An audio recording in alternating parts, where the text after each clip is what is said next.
As if they win at Montferrand, more likely that Montferrand will go through as the group winners there. So many permutations regarding the runners-up qualifying spots. But another issue, Jonathan, is the home advantage that those group winners are still playing for. Exactly how important is home advantage for the quarterfinals? Vitally important. I think that's what will spur Leicester on today. They don't know what's going to happen with the remaining groups, and they might be going away to somewhere like Stade or Castle, or maybe even Bath, because Bath have had a successful Heineken Cup. So it is vitally important for everyone to get to the home draw in the quarterfinals, because once it gets to semi-finals, neutral venues, it's all fair. But the hard work has to be done in the groups and the quarterfinal. Yeah, because I think, to put it in context, I think only one away quarterfinalist has ever won their match in the Heineken Cup, ever won a quarterfinal away from home. An astonishing fact. Yeah, but it just goes to prove how difficult it is to beat teams away from home. Everybody knows how key it is, and that's why although sides have already qualified for the quarterfinals, they just need to ram it home now by winning these last games, just so they get that home advantage, because without it, you can basically write yourself out of the competition. So that's one reason why Leicester will be especially fired up for this afternoon's match here at Llanelli. They must win to get that home advantage in the quarterfinals. One absentee for them this afternoon is Austin Healey, who received a three-week ban, I should say, for his recent indiscretion against Sale, and he's standing by pitchside with our reporter Graham Thomas. Austin, I'm sure you'd have loved to have played in this game. You'd have been further away from those Llanelli supporters for a start-off, but someone else made the decision for you. Did you get a fair trial? Yeah, much the same way that O.J. Simpson did. It was a fair trial, and I've got to accept what I did. I did something wrong, and I've been punished. I'm going to get on with it, really. So, without you this afternoon, Leicester haven't lost in this group, of course. Top of the group, have already qualified. But how important is it to get that home tie in the quarters? Well, it's crucial, really. You don't want to be travelling to Leinster or Munster or anywhere in France for your quarter-final game. So a win today is essential for us, and the conditions aren't great out here, so hopefully we can achieve it. Llanelli ran you close, of course, up at Welford Road. How do you rate that side? They've got a very strong pack. They play very direct rugby, not too exciting, but they've got good, strong backs, and it's going to be a hard-hitting, hard-tackling game, I think. You struggled to break down their defence up there. Yeah, we did. They defend from outside to win in the backs, which is very hard to break down, and there'll be a lot of kicking in the first half from our team trying to counteract that. And looking at the scrum halves, Dwayne Peel, is he someone you know much about? No, he's not, actually. I saw him score a good try on video in a recent game against Perpignan, and he looks like a good player. Hopefully Jamie Hamilton will get the better of him, and Leicester will get the better of Llanelli as well. Austin, thanks very much. Enjoy the game. Cheers, man. So Austin Healey, an absentee for Leicester this afternoon. How much they'll miss him remains to be seen. 3 o'clock kickoff here at Stradey Park, because this Leicester side is one that's packed with international players and international pedigree, and it's a side that's also cruising once again to the Premiership title, the cup holders, Leicester Tigers. But Jerry, he's been to meet one of the less familiar players in that Leicester lineup, one of the less high-profile players, another convert from rugby league, and that's the winger, Steve Booth. Leicester is a massive club with a huge reputation.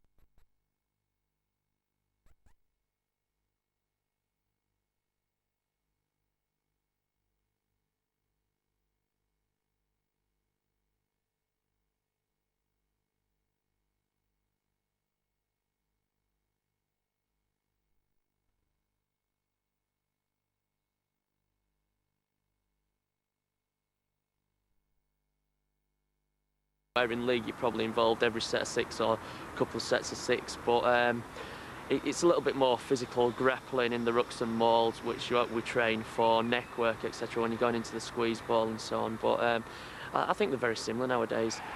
You're Premiership champions, you're Zurich champions, champions of Europe. As part of the squad, are you now feeling the pressure? How's everybody coping? Very well. I think we're probably in a better position this year than we were last year, and you've only got to look back to see what we did then.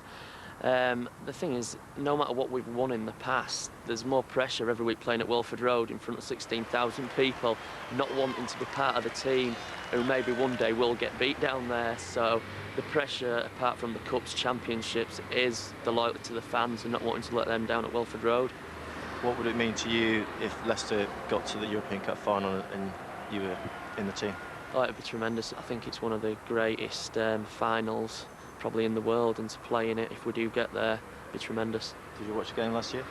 I was water boy. I did a lot of running that day, so yeah, it was great atmosphere, 50,000 people there, and actually to beat Stade in Paris, unbelievable. All being well, we can do something similar this year. And the game this weekend, I mean, Llanelli put up a good show at the beginning of the season at Welford Road. It's not going to be easy down there. Yeah, definitely. They're very good outfit. They defended very well at Welford Road, so we know we've got a challenge, but we've prepared pretty well already this week, and we know the task in hand, and we'll be going there guns blazing. Scored a try last week. Be nice to get one this one. Definitely. Fingers crossed.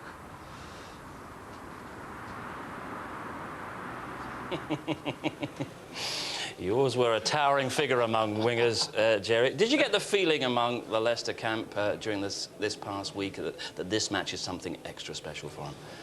It is special. It's very important for them. You know, Dean Richards knows that, and I think he's made the squad aware of it all. They're a side, though, that is the confidence. You can see we were watching them training, and they're having a laugh at the right time, but they were very serious and into their game plan when they had to be. And there's not one player in that squad that realises how important it is to come down here and win and get the home advantage that we've been talking about. And you listen to a guy like Steve Booth, who's only been in the squad maybe just over a season, and he's already in that close-knit family group, and it's brilliant to see. It reminds me a lot of how we used to be at Bath. Stradey Park is filling up, and it's Leicester's first competitive match here at Stradey Park since, around about 1989, and my word, it will be competitive this afternoon, Jonathan. But let's just make note of the fact that Llanelli will rely this afternoon very much on inspiration and the inspirational qualities that the crowd here at Stradey provide. And an inspirational figure of the past is Ray Gravel, the Llanelli president, particularly inspirational in that famous victory over the All Blacks here in 1972, and he's been on the touchline talking with Graham Thomas as well. Right, okay. Ray, you've played in front of some huge crowds here at Stradey. Today should bring back some good memories. Happy memories, thrilling memories, and today one of the most important games in the history, in the rich history of Club Rugby Llanelli Rugby Football Club. The Llanelli Male Voice Choir, what a backdrop, what a backing. David Ewan will sing there. I mean, there'll be a capacity crowd here and high expectations. The game, I'm positive, will be a cracker. The outcome, hopefully, everything crossed, will go our way. We were unfortunate up at Leicester, but it's good to see our old friends from across the border coming back down again. We have a wonderful association with the Tigers, Leicester Rugby Football Club, and it's good to get to gel back together again. Llanelli had a bad defeat last week, Ray. Can they recover so quickly? We've recovered so many times in the past through the 130-year history of this glorious club of ours. Yesterday was yesterday. Today, it's all about today, all about the present. And the players, they have really now got something, they can achieve something. They can be a part of the history of this wonderful club of ours by winning today. Ray, enjoy the game. Diolch yn fawr iawn. Which means thank you very much, I do believe. It is a wonderful club, and it is a wonderfully atmospheric ground, and they should have the likes of Ray Gravel giving the team talk in a few minutes' time, Jonathan. I think he has been. I think he was called in at 2:10, so he's done his bit. I think it's a great fixture, and as he said, he welcomed the English clubs, back into Stradey Park, because they've played a huge part in Llanelli's history, and they are two fantastic clubs, Llanelli and Leicester, and hopefully it'll be a great game. I think Leicester, I've still got that amateur ethos about it, the friendly environment and getting prepared for the Saturday.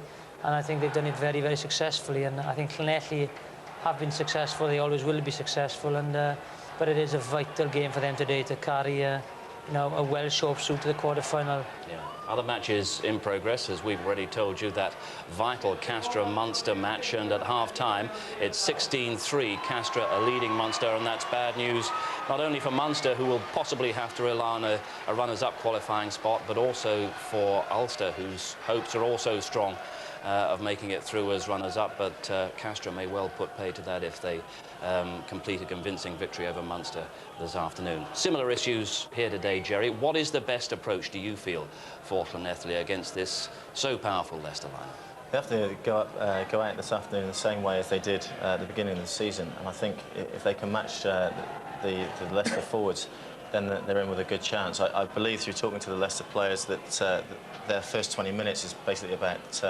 position on the field. So I think we're going to see Andy Good kick the ball a lot more than we've seen Leicester in the past, and then just rely, I think, on putting too much pressure on Llanelli, and then see if they can see penalties, because it's not. You look at the pitch; it's not the kind of pitch that it's not solid. It looks very greasy and slippery. So I think field position is very important this afternoon. I think sort of at the start of the show, and it's quite windy, so I think the toss will be very important to win. I think whoever wins it might play against it, because in most big games, the first 20 minutes, it's a fierce battle and nobody gets the upper hand. So I think the toss, but I think they've got to tie Neil back in. One thing that Leicester do better than anyone else is slow the ball down, and if they play with slow ball, they'll get absolutely hammered.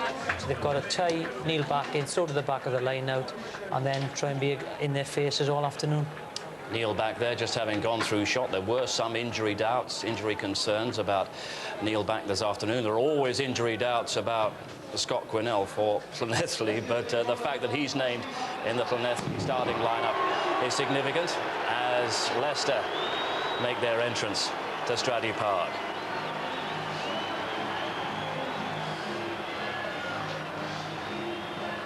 And immediately made aware of the special atmosphere and the special welcome that Stradey Park and Llanelli always provide. So as Llanelli prepare to make their entrance, let's hand to our Anglo-Welsh commentary team of Brian Moore and Eddie Butler. Thank you very much, Steve. Scott Quinnell leads out the Scarlets. The Tigers of Leicester are already on this. Well, it's very close-cropped surface here at Stradey Park. Scott Quinnell, how important is the captain to the fortunes of Llanelli today? He certainly won't be 100% fit, but I don't think he's played a game of rugby 100% fit for about 5 years now. All sorts of things go wrong with him, but he is just a colossus on the field, as of course is Martin Johnson, his opposite number. Fellow Lions, colleagues not so long ago, now face to face in this oh so important Heineken Cup tie. Llanelli, well, there are plenty of changes from the side that went down heavily in Perpignan. Wayne Proctor's back on the wing. Celeste Fino is back. They both have recovered from flu. Guy Easterby is in at scrum half. The pack, well, not many changes there. But Scott Quinnell, he started on the bench in Perpignan, starts as captain at number 8. The mighty Leicester Tigers, treble champions, defending champions of Europe. Not a weakness in sight in their side. They have a pair of brothers. The Easterbys play for Llanelli. The Johnson brothers play for Tigers. Martin Johnson, of course, is the captain. Here we go, Brian. Exciting times. Yes, it's going to be a big battle in the front fives today. International front fives. And, well, it's a big crowd, and they're up for it, and so are we. Andy Good gets the game underway. Rob Dixon, the referee, straight to Scott Quinnell. And the big hit straight away from Martin Johnson. So the captains face to face and now shoulder to shoulder.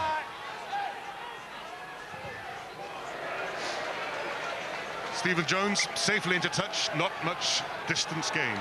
No, Leicester are playing with the advantage of the slope and the wind to start with.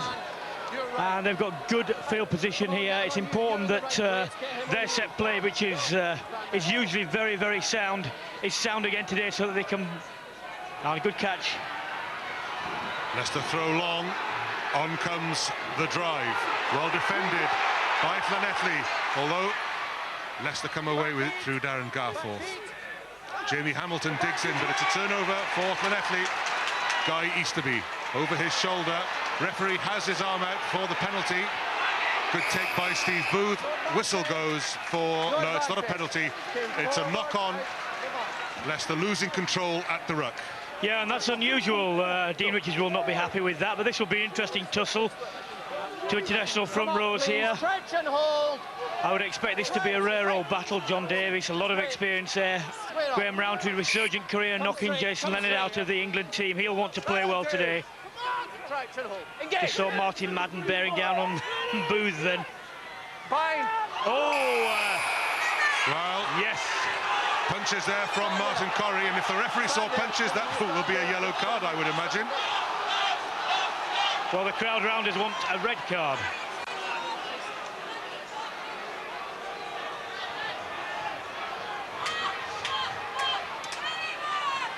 Well, let's hear what Rob Dixon has to say. I will penalise you, and you don't break early either, which is also what you do. So back you go.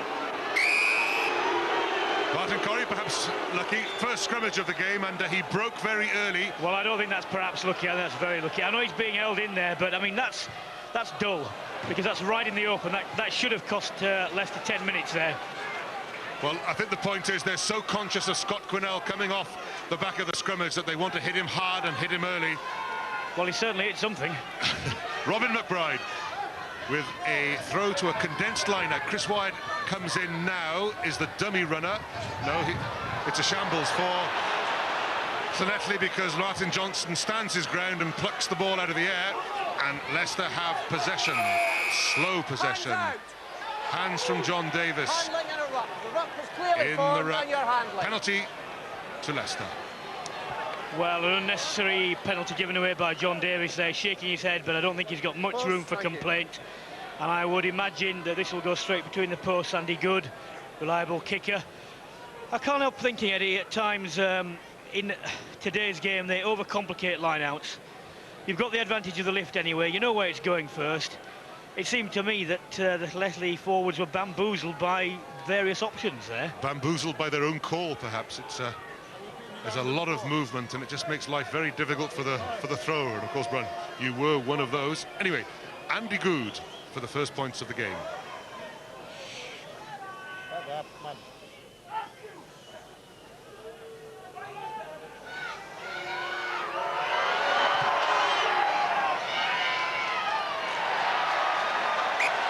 Just scraping the right hand upright. Llanelli survive their line-out misfortunes. Andy Good misses with his first kick of the game. Yes, he seemed to catch the ball well from the good side for a round the corner kicker. Oh, that's an elementary mistake. Man in front. It's pointed to Chris Wyatt. Well, we just missed a restart by Llanelli, which went wrong again. That's another set-piece play. The line-out's gone wrong now. A 22 dropout. Men in front of the kicker. I want to see you bind up, please. And engage! Well, it's a good initial shove by Llanelli. Bind up, please. Bind up, please. Bind First up, little please. nudge, if you are going for a big shove, all important. Right there. And engage! That's a better set by Leicester. Stay down. Back row, stay down. Jordan Murphy up from fullback, takes the ball. Tackled by Guy Easterby, the scrum half. It's another penalty conceded by Llanelli at the ruck. Holding in the tackle. Holding in the tackle. Holding in the tackle. That's what I'm penalising. Yeah. Holding what, Eddie? Well, we'll see here. Well, he's certainly got his hand on the ball. Is the ball on the ground, though? But I don't think it is, actually. I don't understand the holding in the tackles. Well, if it was the tackler, once you've made the tackle, you can't do anything. No, I appreciate that, but it wasn't the tackler. Well, Scott Quinnell's not happy there, and I probably agree with him in this occasion.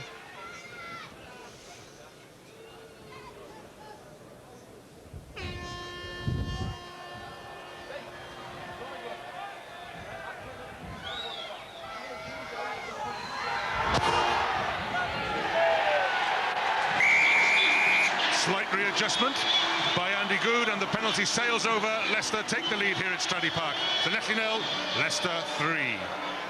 Well, a good solid start by Leicester, and it's going to be compounded because Llanelli have tried to take a quick one left. It's not gone 10. The forwards hate that, absolutely hate it, because Leicester are going to have a scrum now. They'll probably kick the ball straight back into this bottom left-hand Llanelli corner. Set-piece chaos for Llanelli. That's a line-out, that's a 22 dropout, that's a restart on halfway. Can't do anything right at the moment, just simply gifting possession to the defending European champions, although... Oh, no, they haven't. They nearly got one back there, and, well, it was almost inevitable, perhaps, that there'd be a little prickliness between the forwards. Hey. Never mind looking at each other. Be quiet. Nobody has come here to watch the pair of you destroy every scrummage. you will bind up, you will keep your shoulders above your hips, or I'll put you in that bin to think about it. Do you understand? But get it sorted out. Well, that was fairly straightforward, wasn't it? It was. They've been sent from the headmaster's study back to the scrimmage. Wait, and engage. Jamie Hamilton with the put-in. Leftley tried to shove. Leicester hold firm. Jordan Murphy, danger man from fullback. Will Johnson, support from the back row. Ball's out.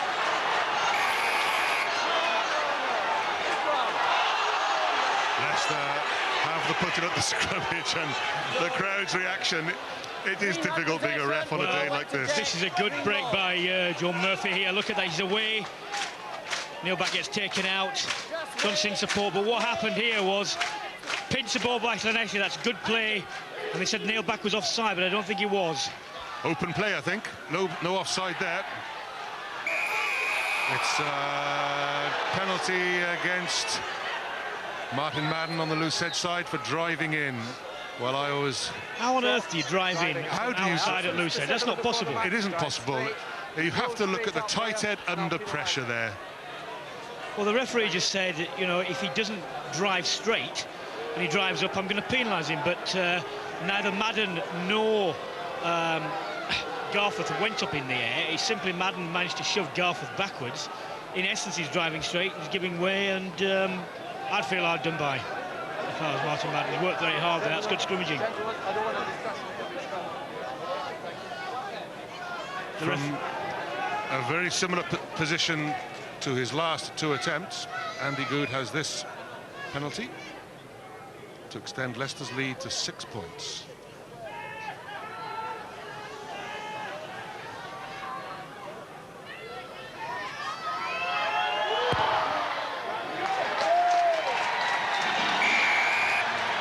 Same result as kick number 2.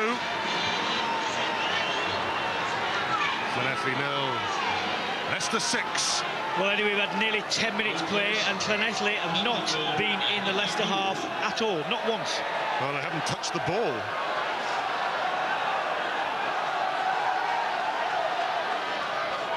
Here they go. One more attempt to get beyond that 10-metre line. It's touch and go, whether that's gone 10. Referee gives them the benefit of the doubt. And now Llanelli, they knocked it on. It went 10, but they knocked it on. Well, this is a desperate start for Llanelli. Comedy of errors, is it? Is it not? Well, I mean, you can't afford... Leicester are a good enough side anyway without giving them things like this. I don't think it did go 10. Scrimmage again, good hounding by Easterby on Hamilton, and he's done well. His guy Easterby has turned his man. Early blast by the referee. Some comfort for Llanelli, they'll have the put-in. Well, it's some comfort. It's not as much comfort as it should have been, because I thought he held on there. He got badly isolated and he held on. He was turned the Llanelli way. They were trying to get the ball, and that's what the crowd are going mad about. He's isolated there. The ball he's there. He's got to let go of that, and he hasn't done. That should have been a penalty.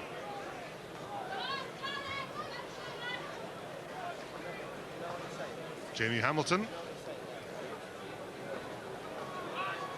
His half-back partners, Andy Goode, they've sort of come through the Leicester system. They're together because, of course, Austin Healy isn't playing. And Easterby's defensive work has cost him something, looks like perhaps a hand injury.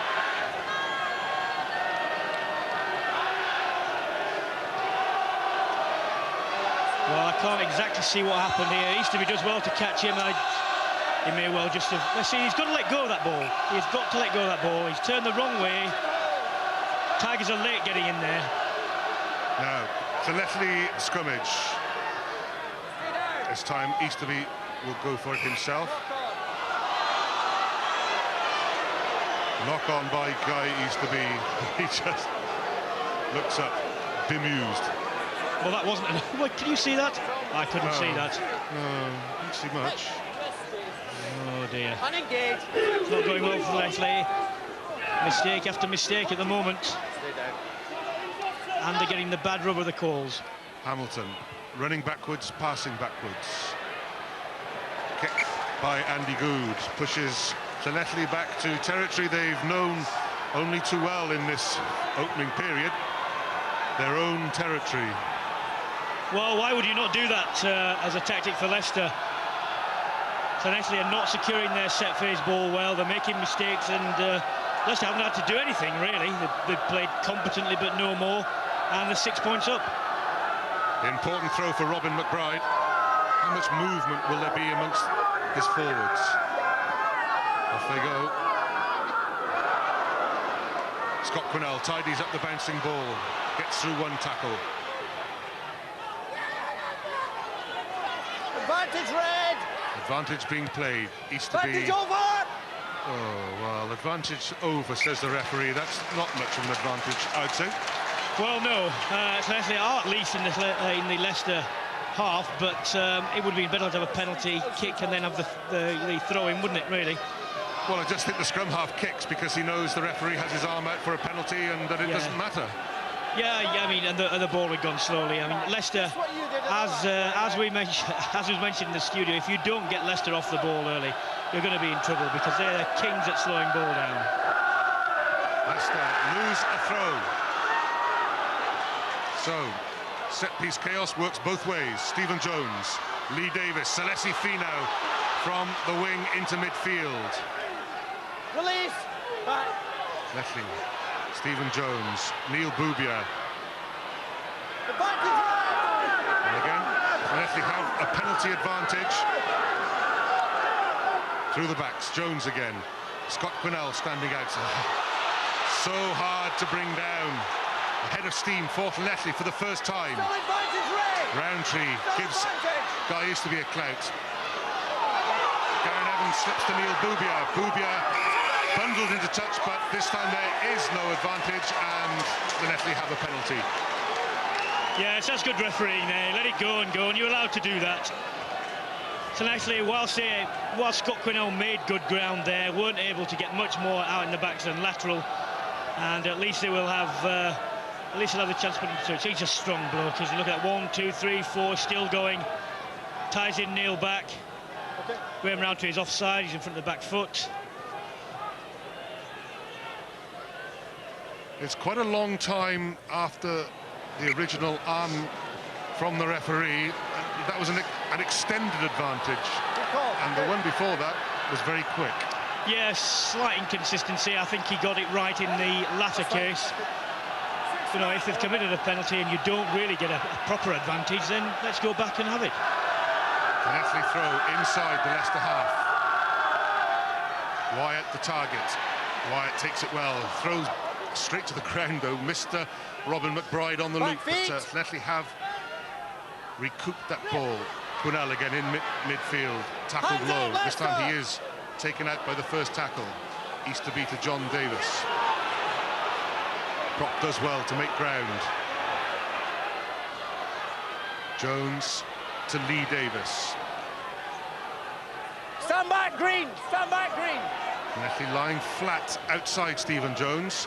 Martin Madden, he too can make hard yards. Celesi Finau, Garen Evans, but lets it go to Chris Wyatt. The one-handed trademark pass from the big second row. Llanelli working through the phases. Stephen Jones from outside half. Again, referee's arm is out for the penalty. Advantage red. Madden takes it on. John Davis clears the ruck. Celesi Finau. Arm still out for the referee. Penalty to the Scarlets. Well, that's a lot better from Llanelli, isn't it? Initially, a poor line out, but it was rescued. Finau barrelling his way around. There's a bit of a scuffle on the floor. I think John Davis and Darren Garforth are discussing extensional philosophy down there. But William McBride played his part in that. That's better from Llanelli, a lot of passion there. And they managed to get 2 or 3 quick phases of ball. If you do that, you're going to get the penalties going for you.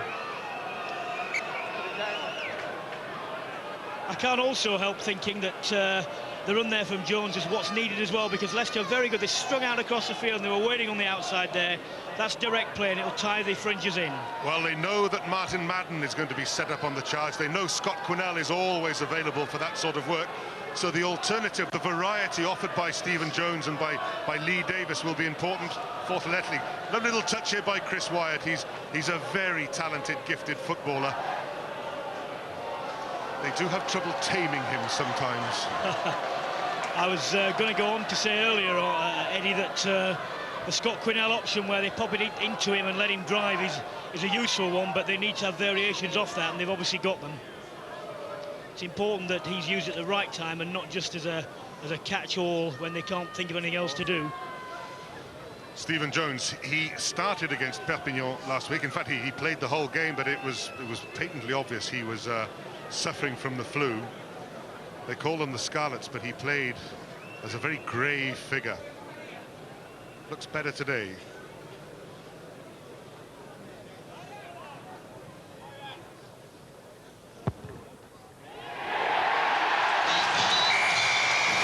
Llanelli have their deficit. They're off the mark through Stephen Jones. 1 penalty against 2. Llanelli 3, Leicester 6. And just rewards it. First real incursion into Leicester territory, yields 3 points. It might have been more had they had a bit of luck somewhere, but it's important. It showed there that they need to get quick ball, because if they don't, Leicester will simply swallow them. 18 minutes played. Llanelli have settled down at last. It took them a good quarter of an hour to get into this game. Scott Quinnell had to stretch for it, but he takes it. Goes through the tackle of Martin Johnson. Needs Ben Kay to offer second row support. Madden hands it one-handed to the three-quarters. Taken on well by Hodge. On this near side, the touch judge has a flag out, so there will be a halt in play now. Be interesting to see what's happened here. Well, I know what I saw, and obviously be interested to see Tell us. Well, Graham Rowntree hit the Llanelli scrum half late, needs to be then kicked him while he was on the floor. Only a little bit, a bit of a Beckham-like kick, really.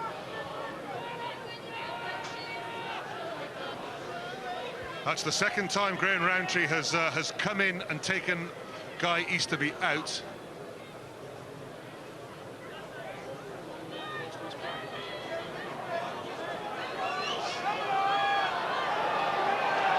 Graham Rowntree has been singled out.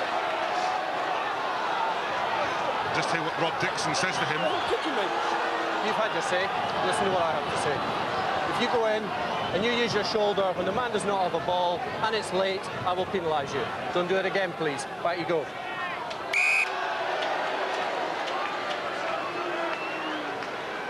Graham Rowntree, a feigned expression of surprise there. Knew full well. I thought that was good play by the officials. So often you get those reversed, don't you?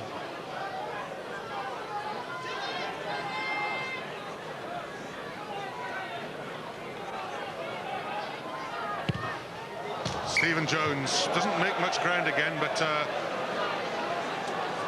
Llanelli will have the throw-in. Now then, from Castres down in southwest France, Munster are trailing by 16 points to 6, and if Castres win, it means that only one other side will go into the quarterfinals, and Cardiff are trailing at Northampton 7 points to 3. Meanwhile, Llanelli through Vernon Cooper, their second row, go on a sort of peel round the line out. Lee Davis hits the midfield. Llanelli recycle. Jones on his own again, tackled by Martin Johnson. Now then, Wayne Proctor slightly on his own. The kick is a sensible option already. It's gone straight toward Jordan Murphy, and he is a danger runner. Knock on by Murphy, yes, spotted by the touch judge again. Well, Wayne Proctor, a bit of a speculative chip and chase, but the outcome is in his favour. At least he got up and managed to put Jordan Murphy under pressure. Oh, he's watching the man coming in there, isn't he? There's no ball near the scrimmage. Rob Dixon holds the front rows apart. Llanelli eased backwards at that scrimmage. Scott Quinnell has to sort of roll the ball back, and then he goes on the blind side. Amazing how, even in retreat, Scott Quinnell makes ground. Let's go down to Graham Thomas. Thanks, Ed. On alongside Anthony Buchanan, Llanelli team manager. Anthony, you had a horrible first 10 minutes, but looking a bit healthier now. Yeah, I think, you know, obviously we've made quite a few mistakes earlier on, which give Leicester the opportunities to take some kicks at goal, and now we've seemed to have settled. We've seemed to now competing in the right areas and cut down on the mistakes, and we're back in the game. And as a former front rower, what's the problem in the scrums?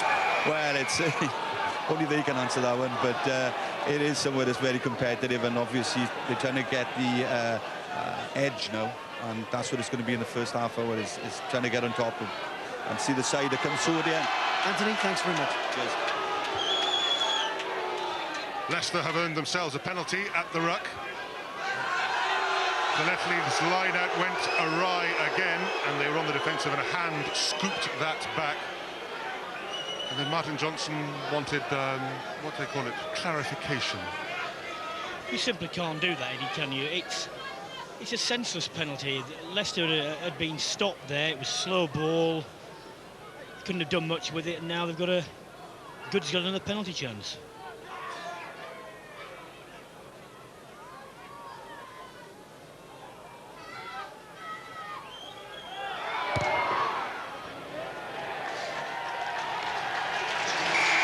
Distance is not going to be a problem for Andy Good anywhere inside the Llanelli half, especially with this slight breeze behind him, and he's going to boom it over.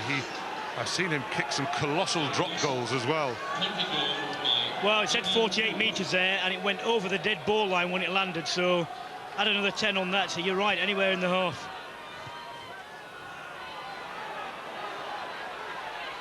The big chase by Simon Easterby, and Llanelli have done well at the restart. Robin McBride can't get his pass away.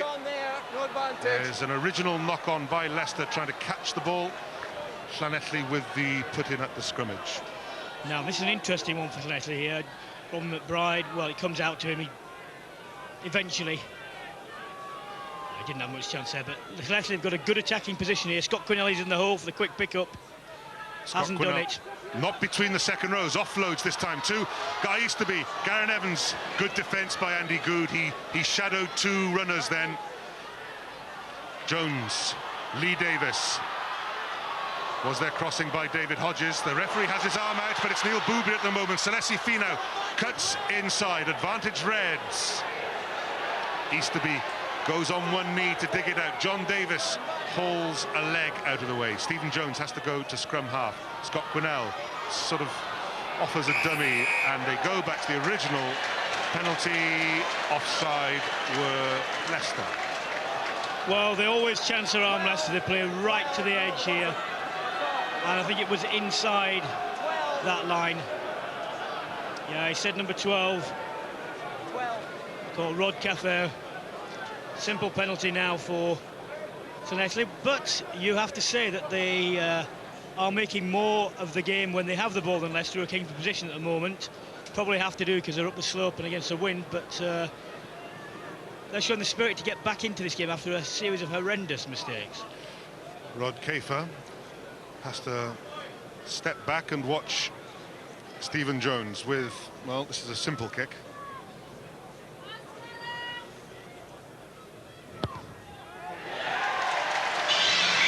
And no mistake by Stephen Jones. 6 points to 9.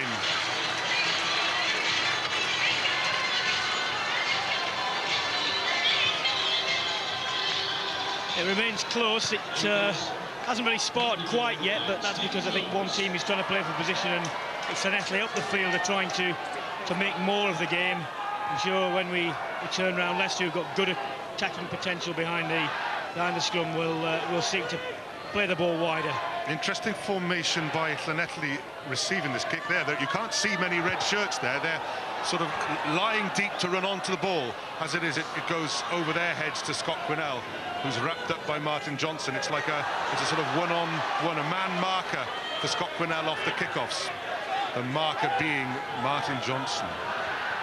Lee Davis, little show, and Simon Easterby there in support. Now a chance here for Llanelli. Neil Bubia, Garen Evans, Celesi Finau, Martin Madden inside him. Finau and Madden, pressure on Hamilton. Now then, the release here will be important, always is in those situations. Scrum half has to hang on, penalised by the referee. Penalty, Llanelli. Well, that was tremendous work by the Llanelli backs. Ball came and they had David is worried there. Finau, he's up there, he takes hold of Hamilton, he's got to let go of the ball now. He hasn't. No, it's fair enough, still got hold of it. I don't blame Hamilton, I'd have held on there as well. But Llanelli, quick ball here, you can see they just had a sniff of an overlap and they convert it. 3 on 2, that's good straightening of the line, puts Finau away. Could have done with that ball being chipped along the floor really, and Hamilton not being able to catch it, but it doesn't matter because they've got the reward. That's one of those penalties that you really don't mind giving away, because Hamilton had done so well to get back there. Outnumbered now, he's got Finau. Finau tries to give him one of those Tongan clips, and probably even more reason for Hamilton to hang on to it. Yeah, I mean, it's not exactly a professional foul, but oh, we have a substitution here, I think. Someone's down, I don't know, he can't see it at the moment, but Lewis Moody looks as though he's getting stripped off. It's John Davis who's having treatment on the Llanelli side. He'll be all right. He is a durable old soul. I'm just looking to see who Lewis Moody is looking at on the Leicester side. Will Johnson's okay. Well, there's no one down and no one wants to come off, so it might well be an enforced on the person who's going to come off, who will have a nasty surprise fairly shortly.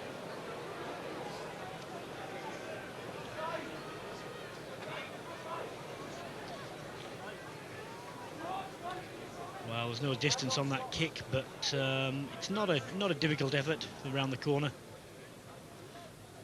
Says he. Beautifully struck by Stephen Jones. Told you. Moore is quite right. Scores are tied. It's 9-all. And Llanelli deserve this. Llanelli thoroughly deserve this. Leicester have sat back. They haven't really done much. They've capitalised as they always do, which is very professional. Llanelli have taken the game to Leicester. And just looking, Lewis Moody is coming on, and it looks as if it is Will Johnson who is limping off. He's got a bandaged left ankle. Meanwhile, the game is underway again. Garen Evans, the fullback, opts for the safety of touch. Again, not much ground gain, which suggests that the breeze out there is a bit stronger than it looks. Well, the touch judge's flag is horizontal there, so I think it is quite strong. Lewis Moody and Neil back. What a pair. What a pair there Leicester have got. Tremendously quick over the ground. Excellent work by Darren Garforth, although the ball was nudged forward at the line-out, but good awareness by the prop. Yes, it was good awareness, but poor play by Leicester. They won't be happy with, nor should they be happy with their set play going down the drain like that. They're a very, very good set-piece side, and it just suggests again that the wind is slightly causing difficulties, not least for the throwers. Easterby with the put-in. Stay down. Leicester have 2 open sides on now. I mean, Lewis Moody is a blonde flyer, just like Neil back. Martin Madden. Again, he's got this very low centre of gravity, enables him to power on through. There's a little bit of off the ball going on. Robin McBride and Jamie Hamilton. No flags from the touch judges, so it's up to the referee to sort this one out. Let's hear him.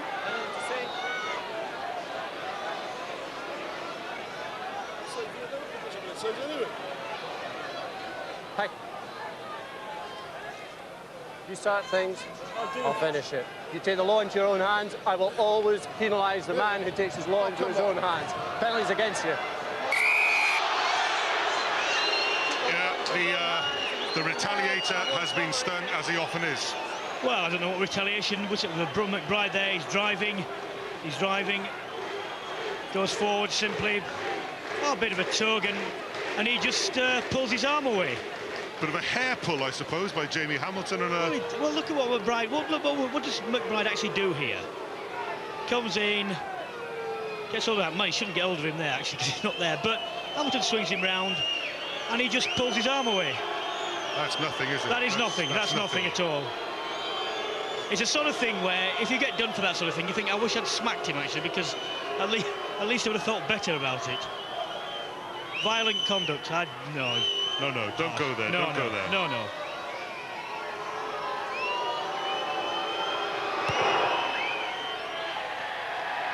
Andy Good looks as if that boot is in fine form now. He missed with his very first kick, but ever since then he's struck them impeccably. 12-9 to the visitors. And how often have we seen Leicester do this? They don't play particularly well sometimes, but you can't score tries against them, and they're lethal when you give them any sniff of a kick at goal. Squeeze the life out of you.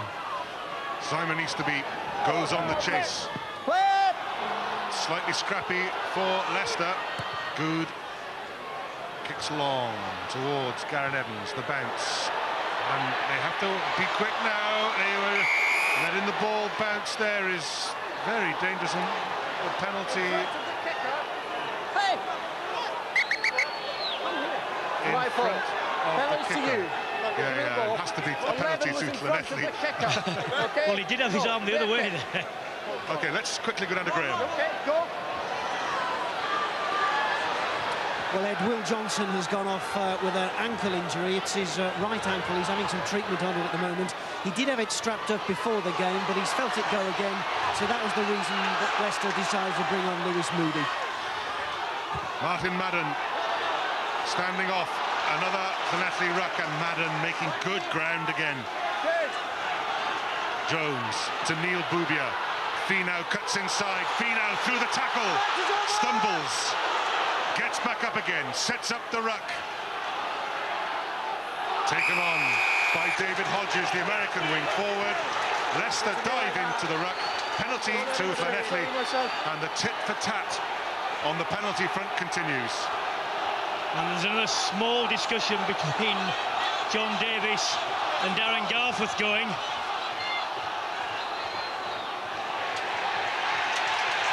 And he's in the bin.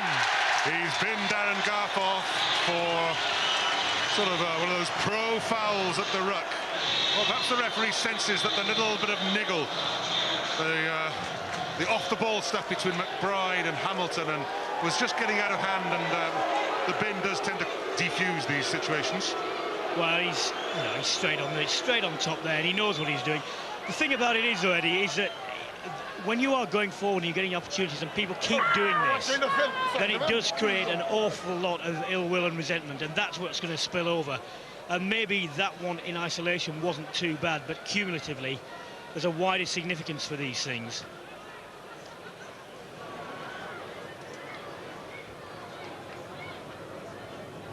Stephen Jones into the breeze. The crowd like it at the town end. And once again, the scores are level. Well, no more than they deserve. Having, well, given Leicester all those opportunities and those being taken by Good, Llanelli have actually played the better rugby in this half. Deservedly level, if not more so. Leicester split the kick-off here. Leicester have split their forwards. And they're coming, they kick it straight at the field. One for Lewis Moody to chase, well taken by David Hodges. Stand back, Green. Good. Jones, so nearly an interception there by Ben Kay, but the deliberate knock-on was followed by a high tackle, and again we've got one of those flash points. This is going to boil over Eddie here. Keep it down. Yeah, it wasn't malicious. It was high, though. It's that man-on-man again. It's, oh no, that's Martin Corrie there. It's a sort of double whammy on Scott Quinnell. If it's not Martin Johnson, it's Martin Corrie, and that's a lot of flesh coming your way. On that occasion, Martin Corrie high. Well, Scott should be used to that. He's played at Wigan long enough, you know, to get his elbow up. Come on, that sort of thing won't bother him really. Give, please, Green. Thank you. I think there's 4 minutes to go. It's said it. Well, that's just suspicious. Now, is that an attempt to catch the ball? I'm not sure. There's the tackle by Corrie on Quinnell. Llanelli have taken play down for a line-out, which they've won on their own throw. And on comes the drive. John Davis at the rear. Just looks up to see if there's any point of weakness and drives it left. and then sets up this ruck. Loitering Leicester players. They've got away with it, and there's a hand in there. Yeah, you could clearly see the Leicester hand in there, and those two forwards before that who were just strolling back, hands in the air. Pioneered by the All Blacks, perfected by the All Blacks, copied by Leicester, successful on this occasion. You see, it's just, I just can't quite get back in time. And, well, that's the later offence, man on the ball straight away. That was much more of a clinical steal than Darren Garforth's. Here we go, this is the ruck. There are still Leicester hands on that ball. It'll just be interesting if we just go back to the ruck before that and just see the Tigers in the way. Lewis Moody getting some attention there, but he was probably singled out for a bit of treatment because he was frustrated because he couldn't get the ball back, and that's what... See, they're just going, oh, I just can't quite get out of the way, and that's the end. That is the end for the Llanelli move. It's too late then. It is. It's all over because it's the briefest hesitation by Guy Easterby, and all the speed has gone out of his pass, and it's very clever by those loiterers. Well, it's utterly cynical, but very effective. A lot of pushing and barging, and it's another Llanelli line out that's gone wrong. Although they've stolen it back, and on goes Martin Madden, a real character. He carries the ball for a lot of yards, and here's his fellow front row member, John Davis. That's Chris Wyatt. On goes Guy Easterby. Good continuity through the phases. Go Llanelli, Robin McBride. Easterby back at the scrum half position. Referee's arm is out for the penalty. Gareth Evans plays scrum half. Stephen Jones. Inside him is Wayne Proctor. Good setup. Here goes Llanelli through Boubia. Inside to Lee Davis. Robin McBride.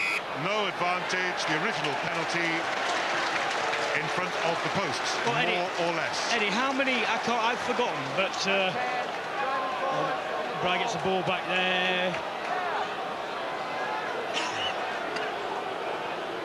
Look, they're straight over the top there. Straight over the top. How many? I don't know how many that is in a row, but it's about 4 or 5 of those type of penalties. And someone else should have to go here because Leicester are benefiting massively from this. They know very well what they're doing. And there comes a point at which the referee should say, and you know, when you have played against Leicester so long and so many people, this thing keeps happening and they keep getting away with it. The only effective sanction is for someone else to be in the bin. Right. They're still down to 14, Leicester. A simple kick by Stephen Jones puts Llanelli into the lead for the very first time, and Leicester are giving away a lot of penalties at the ruck, and it's because the game is coming at them. The game has gone scarlet in hue at the moment. Caer Lear are struggling, although they did have a very impressive opening few moments. Leicester, they're not struggling, but they're behind in the game for the first time. 15 points to 12, they trail. Simon Easterby, number 7, claims the ball. Easterby with the red scrum cap. David Hodges with the blue scrum cap. How many of those are refereeing? All of them? None of them. It's going to be Llanelli putting up the scrimmage. And we have a brief stoppage because, of course, Darren Garforth is in the bin. And you must pack down with a proper front row contingent. On comes Ricky Nevitt. Martin Corrie starts to go off, comes back and says to Lewis Moody, you go off. Stay on side, Green. Scott Quinnell, again, has to drag the ball back and then goes for the pickup, takes on Neil back. And again gets over the advantage line. Penalty to Llanelli. Martin Madden, it's the old double act. Quinnell first, then Madden. Llanelli with another penalty. Advantage being played. Wayne Proctor. Is that the end of the advantage? On they go. Neil Boubia plays scrum half. Scott Quinnell has to sort of take the ball standing still and then has to turn. Advantage is now over. Lee Davis. It's a turnover for Leicester. Kneel back, long to Leon Lloyd. Lloyd, good strength. Penalty to Leicester this time. Advantage being played. Graham Roundtree.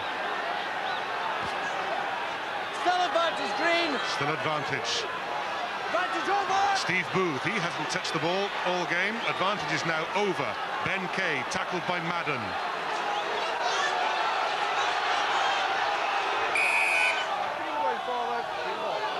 These rucks are very competitive, but there are a lot of hands going in. There are. Llanelli nearly got into trouble by taking the wrong option, going right when they had more men left and getting swallowed up. All right. Lee Davies did well to battle, but on both sides there actually could have had holding on penalties against them. Referee gave the benefit of the doubt in the end to both sides. Maybe one cancelled the other out, but a rare incursion by Leicester this half with ball in hand. Vernon Cooper is the man down injured at the moment, and here is one of those rucks with lots of arms and hands. See, there. he's got to let go of that. He's got to let go of that. And that's, the referee's generous there. But I tell you, Eddie, I've been very impressed by the Llanelli front row today. Certainly Madden and Davies there runs. Oh, that's a stunning statistic. Llanelli, 75 passes, Leicester 17. Put it in, please. Put it in. Wow. I mean, that says Leicester haven't had much of the ball.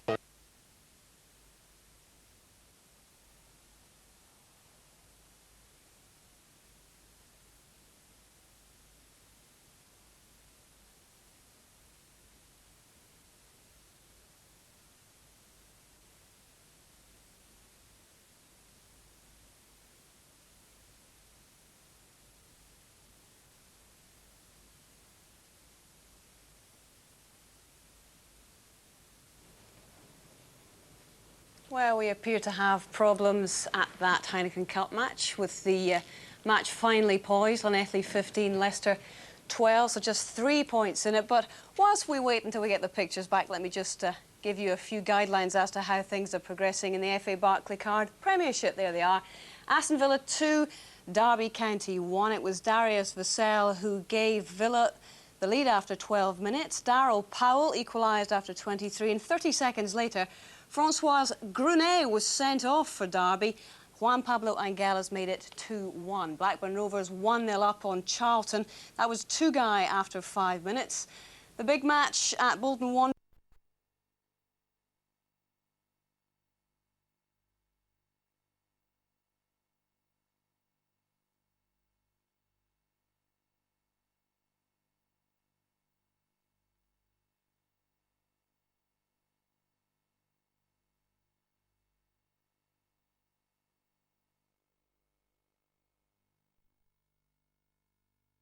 Berryman. This time it's Longstaff running into Munster cover.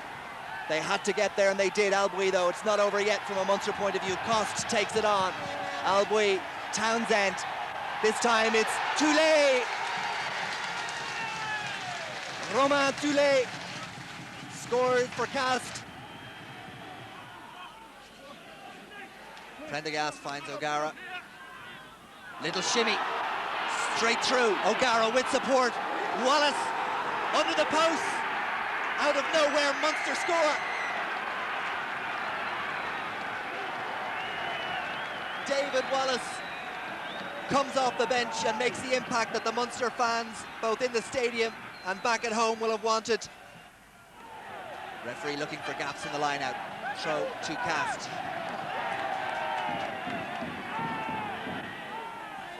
Trying to get the roll on.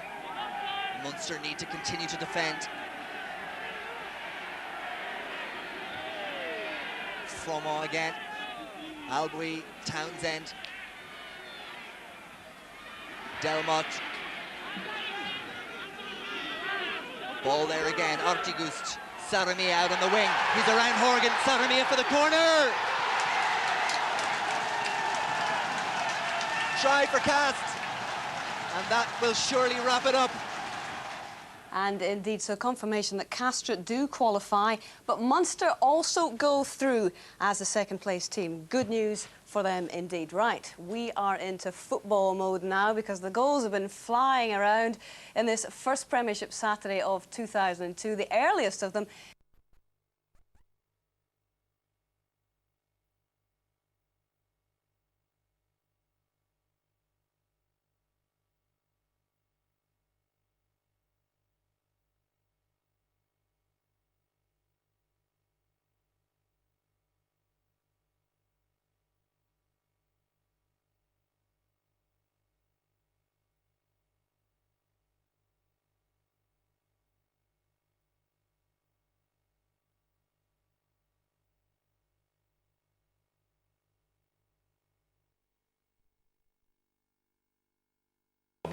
It does mean that Leicester have got a little bit of a repair job on their hands as well, because they went in at half-time trailing by 15 points to 12 to Llanelli, and a pulsating second half is in prospect here. Let's just confirm what's been happening elsewhere. That Castres victory over Munster in Pool 4 by, what, some 21 points to 13, and it does mean that with a late try, Castres took the win in the group, qualified as group winners, but Munster, by virtue of their position in the head-to-head match they had with Castres, they qualify as one of the best runners-up, and it means that just one runners-up place now remains between the likes of Ulster, Llanelli and Cardiff as well. Cardiff involved in a big match in Pool 5, which they must win at Northampton. They're trailing by 13 points to 12 at half-time. They need to score 2 tries, Cardiff. They've got none in the first half so far, but Ulster, Llanelli and Cardiff all battling for that second runners-up spot. And Llanelli, after what was a dreadful first 10 minutes, Jonathan Davis. Yeah, dreadful. Well, they would settle for where they are at half-time. Yeah, dreadful. You know, they didn't do anything. The line-out was bad with them. The kick-offs were bad. And discipline. I thought that Rob Dixon, the referee, had a nightmare 10 minutes as well, because I think Moro and Eddie were saying that he had a few decisions wrong. And Leicester are such a great side, you want to give them a start. But what Llanelli have done, I think the statistic of passes, 70-odd to 17 in Llanelli's favour, means they're keeping possession away from Leicester, keeping ball in hand, and just looking for penalties. And with the wind in the second half, I think roles will be reversed. Leicester will try and carry the ball and hit it up, but Llanelli will take the ball and kick it down and play in Leicester's 22. So everything to play for in the second half. Yeah, Leicester do need to change something, because just to remind everyone that they need to win this to get home advantage in the quarter-finals coming up. How do they change? What do they change? Well, you never write Leicester off, because they can play this badly and sneak it right at the very end. I think now they've got the wind in the second half, that they will... no, they haven't got the wind, sorry. They start playing with the ball in hand. Yeah. And it'd be interesting to see if they can break down the Llanelli defence, because they didn't in the game at Welford Road, and they're struggling here in the first 40 minutes. Llanelli have played all the rugby. They've deserved, if anyone, to score a try. They've broken through a couple of times and had some couple near misses, so that Llanelli are playing all the rugby. Yeah, 120 minutes played, no tries scored. Austin Healy, of course, missing this match. Let's get Austin's view from inside the Leicester camp. He's down pitch side with Graham Thomas.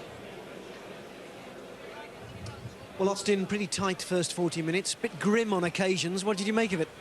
Well, I'm an optimist, and I think it can only get better from this point on. It's been a case that the referee is not letting the game get past 2 or 3 phases, and so we're not getting much flow in rugby. Hopefully this half he'll stop blowing his whistle as much, and we can start to enjoy the game. He seems to be having trouble at the breakdown. Yeah, he is. The Llanelli players are lying on the ball, as are the Leicester players, and until he starts penalising teams and getting players off the pitch like he did with Darren Garfield, I think we're going to see quite a tight 1-2 phase type of game. It's not going to be very much flow in rugby, I don't think. You've been down to 14 men, but one thing I've always noticed about Leicester, you very rarely concede points when you are a man short. Yeah, we've got a defensive pattern that we use, and we do employ this in training. We take a couple of men off the pattern and still try to defend. Hopefully we can keep doing that this half. We've got 2 minutes to go before Garforth comes back on, and then we'll be back to our full quota. Can you come from behind to win this? I hope so, because otherwise we're going to have an away tie in the quarter-finals, and everyone knows how difficult that is. Austin, thanks very much. Thank you. Well, absolutely, everything is set up for a fabulous second half, including, hopefully, our satellite communications as well. Llanelli leading into the second half, 15 points to 12 against the cup holders, Leicester, and we're back with Brian Moore and Eddie Butler. Thank you, Steve. Stephen Jones just Just checking how strong this wind is. It is now in his favour. Darren Garforth is back on the field. Leicester are back up to 15.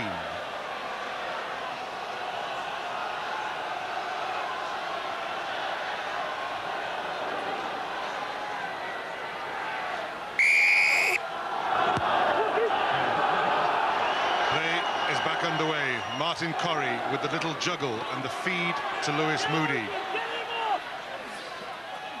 Back feet then, back feet red. And the first ruck of the second half is cleaner than many in the first. It's good defence by Llanelli. Stephen Jones with a breed of tackling outside halves. Well, we just saw there, Eddie, Leicester prepared to keep the ball in hand. In the end, they had to kick the ball because they running out of space, but this wind must be quite strong, and I think Jerry Guscott was right. You may see a role reversal. What Llanelli have not got to do, though, is to rely on the slope and the wind to do the work for them, because Leicester are too good for that. Dorian West with the throw there. It must have come off a Llanelli hand. Another clean clear out at the ruck. Leon Lloyd just about escapes the tackle by Lee Davis. Andy Good slightly on his own out on the outside. He'll have to release it quickly. He does so. Hamilton to Moody. Again, Stephen Jones with the tackle. Hamilton has found its way to Martin Corrie. Neil back with the pickup. And this time it is slow. Hands are prized away. Rod Caper. It bounces to the way of Steve Booth, who is very sharp and elusive on that left wing. Booth does well to recycle it. The ball trundling along the floor, though. Graham Rowntree has to sort it out. Leicester pinned inside their own 22. Hamilton. Ball goes forward. Referee awards the scrummage to Llanelli, so defence wins that little head-to-head. Yeah, well, that's what Llanelli need to do. Leicester are a capable side with ball in hand. In fact, they're more than capable on this occasion. Well, it's a good tackle. He tried to release. Good tackle by McBride. Continue good work by the Llanelli front row, and they need to defend well this half. But I say again, they cannot rely just on the wind. They've got to take the game and be positive and keep going at Leicester, because the game shows that if you're going forward, you get the penalties, you get the rub of the decisions. Push straight, crouch and hold, and engage. Not much room on that far side for Scott Quinnell to attack, although he does try, and he gets away from everybody inside to David Hodges. Madden with the pickup. Did he run into his own man? No. Play on. Llanelli 2 meters short. Easterby has to dig it out. The ball's off the ground. Okay, red took it in. Red ball. Reds took it in. Red ball. But if it was off the ground, it was a maul. Shouldn't it be a Leicester ball? Yes, it should. Technically, you're absolutely right. Leicester know. Leicester agree with you. They don't agree with the referee, but it doesn't matter because he's got his arm out. Scott Quinnell again here. He's so strong, isn't he? He evades the tackle there. Puts the ball back inside. And it's a pity the quick ball couldn't come there, but it's a great attacking opportunity here to swing this scrum right again and put Quinnell. Quinnell's in the hole again. He's in the slot between the flanker. Got a quick pick up. No, it's not come back. Not good enough heel. Quinnell again, though. He still manages to make ground. Quinnell still in possession. 1 yard short now. Llanelli trying to squirm over. There's the ball for Easterby. Guy Easterby, the scrum half. His brother Simon is buried. Scott Quinnell again feeds the scrum half. Llanelli still hit the blind side. Stephen Jones, the outside half, is in the middle of this maul. It's gone to ground. Recycled. Still they hit the blind side through Martin Madden. Penalty to Llanelli. Advantage being played. Just the blast of the referee's whistle to signal penalty to Llanelli. Offside against Leicester. Well, they were so close on 2 occasions there, weren't they? Martin Madden have been tremendously impressive. He's still going, but he's short. 2 guys hanging there. Corrie won't let go of it. Madden won't let go of it. What are they going to do here? It's a very short blind side. I think they're going to have to come open. Well, they've gone for the scrummage from this penalty. Will they wheel it? They do. They turn it in field. Quinnell with the pickup, inevitably. Good defence by Leicester. Llanelli have recycled it. David Hodges is sent out by Guy Easterby into the three-quarters. Celesi Fino crashes into midfield.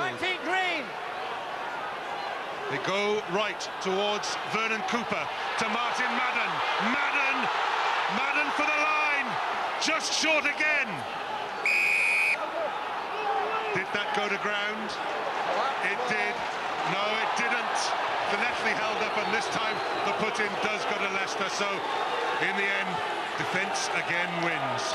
Well, there's a dog leg there. You'd have to question whether Martin Johnson jumped the gun, but Martin Madden made 3 or 4. He's so close. He's a strong boy, but it's Leicester quick ball here, and they can't get it. And the touch judge is coming, talking about number 14 of Leicester. What has he done? Madden so close on the charge here. Leicester go piling in there. Steve Booth has been penalised for climbing into the ruck, which when you're 5'8" and 12 stone is a strange thing to do. But he's on the wing, you see, because he can run off again. That's why he's done that. Well, you know, he said the Leicester players on the wrong side. They did take the ball in, but the ball was nowhere near to be seen. John Davies here, in we go. In goes Steve Booth, does a bit of mountaineering. No, he's slightly near. That's near John Davies' head as well. He's not near. I'll tell you something, he won't do that if John Davies has stood up in front of him. Steve Booth penalised for dangerous play.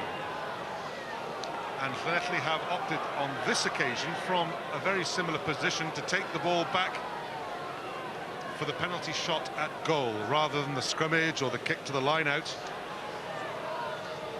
Well, I question this. I wonder whether they'd be better off. Mind you, they've had I was going to say maybe they'll have a line out, but they've had problems in the line out, so.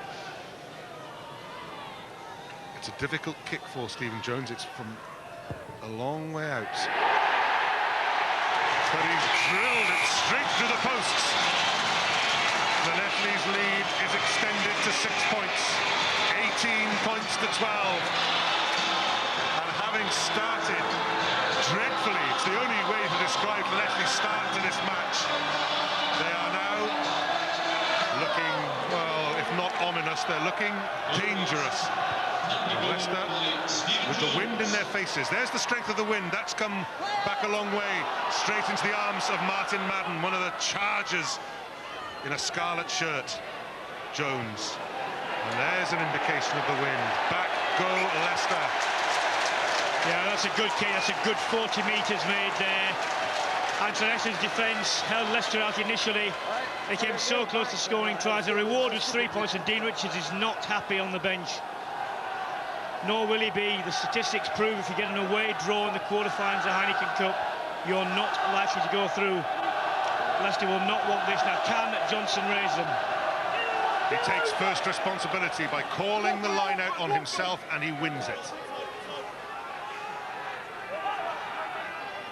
Good. Leon Lloyd. Freddie Tuilagi cuts in field. Tackled by Stephen Jones. Prominent in the tackle, Stephen Jones. But he's on the floor, and Leicester are coming at them through their captain, Martin Johnson. The referee, I think, is going to calm things down at the ruck by whistling quickly. Wasn't going to come out, you were fine. Yeah, he's doing that in order to save punishment, I suppose. But again, good defence. It's interesting to see. Johnson goes well here. Davies, he barrels Davies over. That's no mean feat, because John Davies needs 19 stone. John Davies sort of did a scissor kick tackle on him. Very inventive. Meanwhile, Leicester going backwards slightly from their scrummage, which was wheeled, turned slightly. Rod Kafer. Now there is space over here. Celesi Fino is back. The touchline comes first. Well, that is an almost pointless kick, Eddie, to me. Not a lot on, but, you know, why not kick it? If you're going to do that, why not kick it as far as you can, instead of kicking the ball, what was it, 10, 15 metres and giving Llanelli the throw? This wind, I can see the touch judge's flag here. It is strengthening. Well, I suppose Kiefer thought it was an attacking kick that it was aimed so that Leicester player would get there first. Again, the long delay, and Chris Wyatt, though, plucks it out of the air one-handed. Hey, leave him Scott alone. Quinnell controls the ball at the back. Lewis Moody stands off to take him. Quinnell does make ground, rolls to make the ball available. And that's the turnover, though. It was out of a ruck. Too many bodies on the floor. Leicester with the turnover. Jordan Murphy, well tackled. Rob Kiefer goes back and tackled by Neil Boubia. It's a turnover for Llanelli. Neil Boubia covering is Jordan Murphy. Has to hurry. Does well, the Irishman. So you ready, Steve? No, who was it? It was Wayne Proctor did well there, because just initially Leicester had 4 on 2 when it came out. We're saying another thing later on, a little chip kick there, but earlier on Wayne Proctor made his decision. He came in from the wing and he snuffed out what would have been a very significant Leicester overlap. Latest score from Northampton. Northampton 20, Cardiff 15. No tries yet for Cardiff. Llanelli have an advantage on the try count. It is Northampton 20 points to 15 up. Chris Wyatt this time can't catch one-handed, has to slap it back. Easterby in trouble. Turned his body well, though. Scott Quinnell goes to number 8. Quinnell manages to take it on and lay it back for Robin McBride.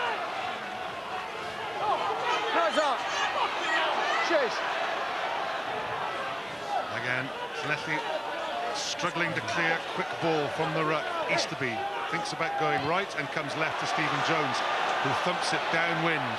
That might be too long. It has gone out of play beyond the dead ball line. It'll be a scrummage back from the point of the kick. Martin Johnson is stepping into the Llanelli half, trying to pinch a few yards, and I think Stephen Jones reserves a word for him. Yes, I mean, it wasn't complimentary, but then again, it wasn't a particularly good kick by Jones, so he's not got that much to shout about. I think he was just rushed, because Easterby, he went left, he went right, and then he closed Jones' space down. And in the end, it was neither an up and under, nor was it, a positional kick. A little nudge on the Leicester put in there. Good. Kiefer. Forward, missed its man. And on top of the kick he's just made, that isn't the finest moment in Rod Kiefer's career. No. Hands on hips. Contemplating.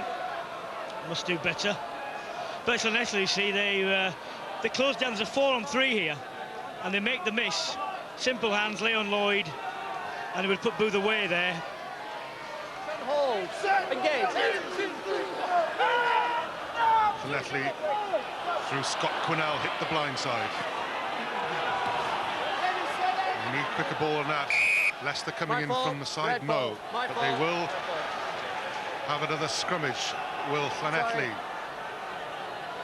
Sorry, my fault. Scott Quinnell, he's taking responsibility on himself, isn't he? He's picking the ball up, he's cajoling his forwards with him.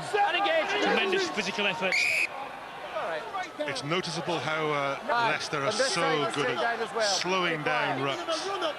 They just have the knack of making sure the ball isn't cleaned out. Straight to the scrum half. Leave him. Lefty scrum. This time Quinnell leaves it for Guy Easterby. Jones nudges it through. Depends on the bounce for Murphy. And it was an unkind bounce for Jordan Murphy. And we'll just have to have a look at that to see if that was backward. Well, he doesn't agree with that, and I know. No, I don't think it was. I thought that would have gone backwards, but Leslie won't care. Interesting variation here. I think it's right to keep the ball around Jones, though. Yeah, I think he did, because he was running backwards. Yes, he has. Referee's right, and I'm wrong. And Llanelli have a big blind side to exploit here. He's supposed to be outside. We need the same boffin who got our pictures back on air to work out all the angles of that, whether it did go forward from a man running backwards, sort of thing. Crouch and hold. Anyway, it's a scrimmage to Llanelli inside the Leicester 22. Finau comes right on the arc, and then the bash. Llanelli present it. That is quick ball, no offside. And again, Leicester slow it down at the ruck. On they come through Robin McBride. It's squeeze ball, it'll have to be quick. They need a scrum half as well. It is Easterby now. Stephen Jones to Lee Davis. Davis takes 3 tackles at once. Finau. Is it a turnover? Lewis Moody was there very quickly, but no, Leicester coming in from the side. Oh dear. Easterby has taken the ball quickly, he's knocked it on. I don't know, Scott's not very happy with him. Shouldn't be, because that should have been between the posts. That's 3 points. 9 points. On begging, which would have meant a 9-point lead. Oh dear. Yeah. We'll just pause because the trainers are coming on. Well, how intriguing. Look at this. Yeah, here we are. As he come in the side, doesn't really matter. Referee's going to give a penalty. Garforth, he's coming from the side there. That is a penalty. He's speared McBride. What is the point in doing that? The quick one there. No point. No point. Just looking to see. Yeah, he does. Just. Oh dear, just doesn't catch it really. Well, he did knock it on there, but I mean, that's not the real point. Is a poor decision. But also, I was very disappointed with Llanelli's choice of options in the last scrimmage they had, with a big blind side, and they brought Finau on a very easy tackle line. We drifted, and he was snuffed out quite easily. Crouch and hold. Yeah, initiative handed back to Leicester, although they are inside their own 22. But now then, a bit of drive coming on there from Llanelli. Now then, you see, if Llanelli are going for a legitimate drive, you have to be looking at the angle of Darren Garforth. That's better from Garforth. He's withstood that well. Good, the little nudge, an attacking kick. Garen Evans has to hurry. It bounces over everybody's head. Leon Lloyd, fine catch, collared by Finau. So Leicester have turned things round their way. Martin Johnson. Roundtree. Tackled by Madden, who's ripped the ball clear. Neil Boubier, 3 against 2. And he chose to kick.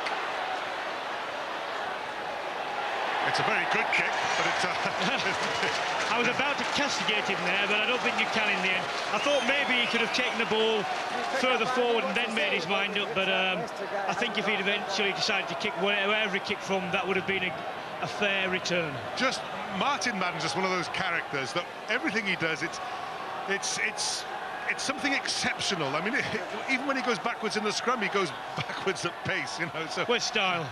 With style, and he's always got a smile on his face. He's a real character. But that was a tremendous rip, tremendous turnover.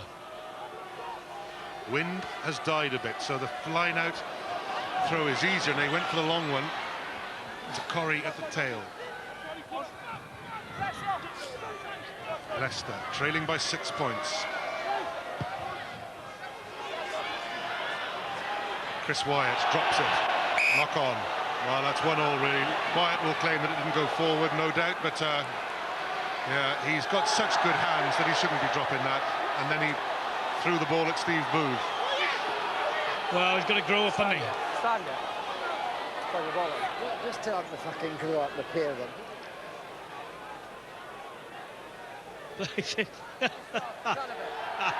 Playing handbags. Well done, the touch judge. Yeah. I'm proud of the done to us then. Big cheer from Leicester have made, what, 30-40 metres, but they're still in this Leicester half. My fault. It's all right. It's my They're fault. finding it's difficult to get out of it's my fault. their territory as Leicester did in the first 10 minutes, but Leicester playing a better rugby at the moment. Yeah, but Leicester only trail by 6 points, and they're going through this bad patch without conceding much more. So just as they built up a 6-0 lead when Llanelli were playing badly at the start of the first half, so Llanelli only have a 6-point advantage now, and they have this put in at the scrimmage. Good, solid scrimmage. Good. behind everybody to Steve Booth with space. Jordan Murphy cuts back, gets through the tackle of Easterby. Neil Boubier made the tackle in the end. Slightly scrappy at the ruck. The ball was out. Hamilton swamped by Boubier. Stand back, Red.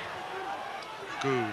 Working in narrow space. Kafer hit by Guy Easterby. And again the ball pops out, handled on the floor. They've got away with a couple, but not on that occasion. Well, it was mentioned in the studio at half-time discipline, so Leicester don't need to do this. They're tackling well. Oh, that's a good hit. That's a good hit. They don't, you see, Leicester aren't going to go anywhere from that. That slow ball, they don't need to go in there and put their hands on it.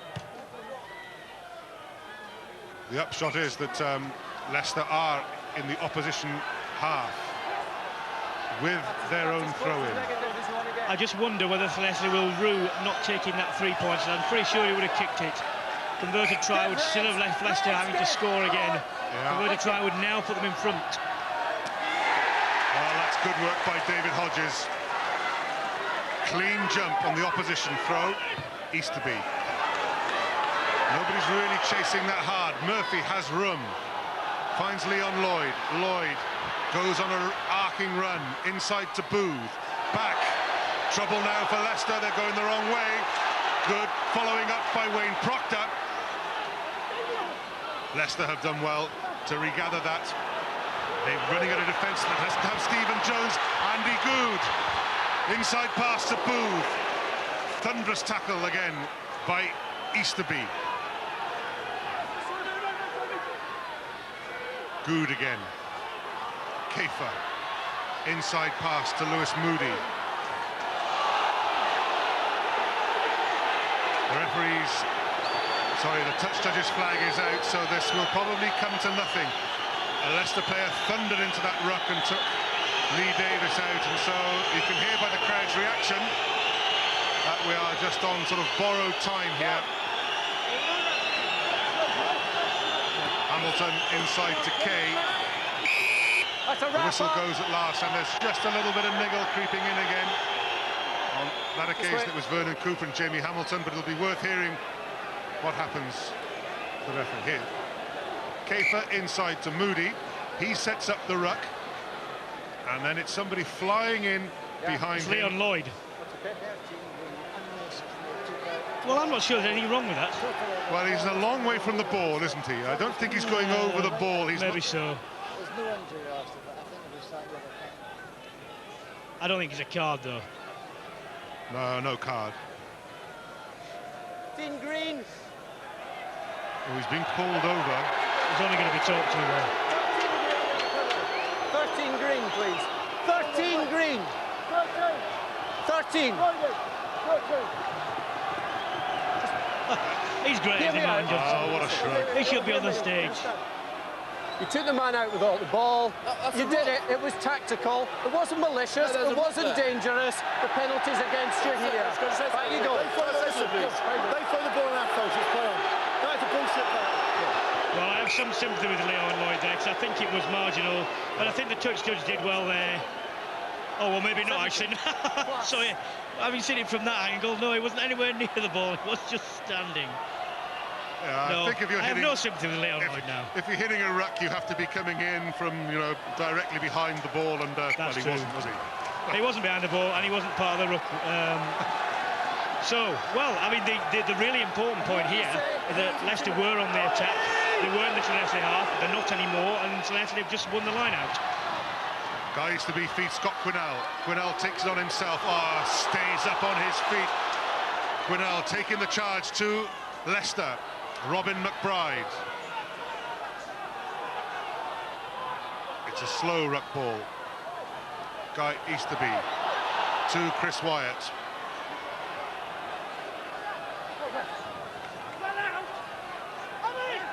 Stephen Jones. Lee Davis. Davis is through. Looks for the inside pass. Has to get rid of it quickly now. They still have a chance. Neil Boubier puts the little kick for Finau. Rod Kafer's there. Rides out the stiff-arm challenge by Finau, and Finau's got away with that. Yeah, but interesting. Oh, it's Scott Quinnell again. Fantastic. OK, down to Graham Thomas. Austin, just signs in the last few minutes. Perhaps you're getting a bit more fluency into your game. Yeah, I think the Llanelli two are getting a bit tired, and hopefully we can make a few more holes. I think if Steve Booth had run on the outside of the good there, we may have had a try, but we definitely need a try. You know, 6 points behind, into the wind. Not much chance we're going to kick any penalties at goal now. We've got to get some scores in. You normally finish strongly? Well, we normally finish strongly, yeah, but, you know, we're into the elements at the minute, and there's a big hill and a big crowd, and it's going to be incredibly difficult now. Is it going to open up, do you think, the last quarter of an hour or so? Well, I hope so. As you said, it did open up a little bit there, and let's hope we can keep that going. Austin, thanks very much. Cheers. Here we go. Lewis Moody is coming off. And if Lewis Moody's arrival represented a doubling up of open side wing forwards, well, that situation hasn't changed, because he's been replaced by Josh Kronfeld, of course, who played, well, years and years and gained caps and caps for the All Blacks on the open side. He's not a bad option, is he, Anna? I think what they've brought Kronfeld in to do is to add a bit more weight, a bit more experience. They're not getting ball back from the breakdowns like they normally do when they go forward. Kronfeld is a great scavenger. Certainly equal, if not better than Neil Back at that particular role, and they need him. They need his experience and they need his drive at this moment, because they are second best at the moment. Robin McBride throws to a shortened line-out. Chris Wyatt backpedals. They go long towards him, and again all that movement comes to naught because Leicester claim the ball. Neil Back scoops it back, and Graham Roundtree's dropped that ball, so Leicester are making life difficult for themselves. They stole ball on the Llanelli line-out, and then their counter came to nothing. Well, Graham Roundtree wasn't expecting that. I'm not sure the pass was really intended for him. See, that's the problem. He changes his mind. It comes late. And anyway, even if he'd have caught it, he'd have had 3 men on him, so it wasn't a good option. Jamie Hamilton, that's the third or fourth time he's been caught in an indecisive mood. Scott Quinnell runs against the wheel, feeds Guy Easterby's nobody there. Easterby tries to send a pass for Gareth Evans. Now Finau in trouble. And one scrum half ends up in trouble. Here's another one though. Martin Madden plays scrum half. Goes for the dummy, makes ground. Leicester have turned him, and Llanelli have regained it. Easterby goes digging in there. Gareth Evans will play scrum half now. Jones, Lee Davis, tackled by Neil Back, although Davis sort of goes over the top of Back for an extra yard. Stephen Jones to Hodges. Go away, Green, well done. Better shape now to Llanelli. Scott Quinnell. You come here. Martin Johnson and Simon Easterby right in front of the referee. Didn't see it myself, Brian. I did. He grabbed hold of Johnson. Johnson whacked him, I think. Stop lining up in front of the offside line in an offside position and obstructing people. OK? I've warned you once, now back you go. Well, again, it's a soft penalty to give away because Llanelli were on the move then. Absolutely. Martin Johnson made his point very firmly to the referee there. I'll say no more, but I'll leave the rest to your imagination. Here it is. In goes Easterby with a red scrum cap. He's holding Johnson, and it's a little backhander for his troubles. I don't know. Just think that, I know it's illegal, but it's so much of what the touch judge called playing handbags. It was, but they didn't take any action. More important for Leicester is that sort of thing. That's more important for them. That's a desperate throw for Leicester, and Lee Davis has taken advantage by thundering at the Leicester midfield. Although the ball coming out is very slow. Penalty to Llanelli, and now if Scott Quinnell can get his hands on the ball, he will. He'll certainly stand there and say, nobody touch this ball until I've decided what to do. There he has. The man himself has it, and he's calling up Stephen Jones. Stephen, put the points over. Well, that's a good hit by Lee Davis, isn't it? A lot of ground. He made 10 yards there. Can they get there? No, the man's... Well, is it Kronfeld is entitled to do that? Watch. No, he's Graham not. Roundtree. There's a ruck formed before Graham... Kronfeld had done that. Graham Roundtree was the man he penalised, though. He definitely came in from the side, and this will be very significant for Llanelli. Puts this ball between the posts. It's a 9-point lead. Leicester have scored twice, even if they score converted try. 37 metres, it's relatively straight onto the posts. The way he's been kicking, you would think that Stephen Jones would put this smack between them.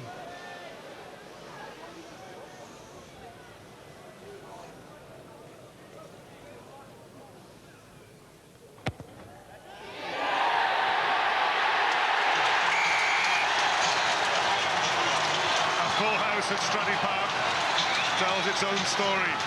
Llanelli lead by 21 points to 12.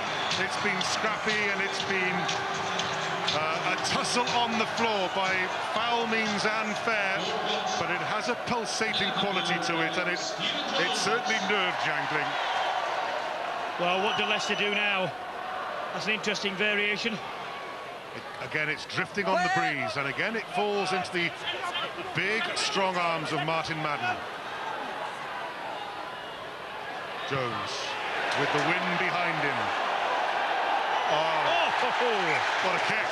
Well, what a kick. Not only